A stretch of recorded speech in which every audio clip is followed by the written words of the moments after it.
Akırınızda tamamdır.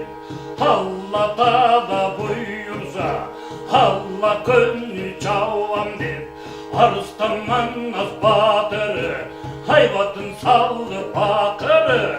Aldınkı erdi albayıp, üstünkü erdi dalbayıp. Al murutu şenri dey, hayvatın alvar demir dey. Murunu tonun kırdaştay, murutu çöldüm kanmıştay.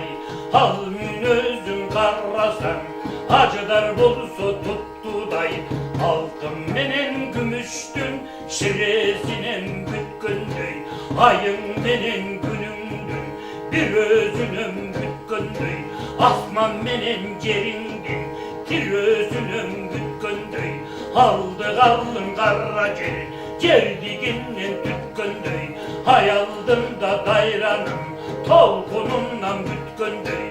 Havadağı buldum, salgınından bütkündüy. Ayın menen günümdün, carkınımdan bütkündüy. Böyle alça gözü dik, göbünün aytsa sözlü dik. Çolbur sürüp taş bilet, corunun anın carga bak. Coruğuna karra bak, handağımının kıllışın. Atası çakıp bulsa da, moyuna koyup kılmışın.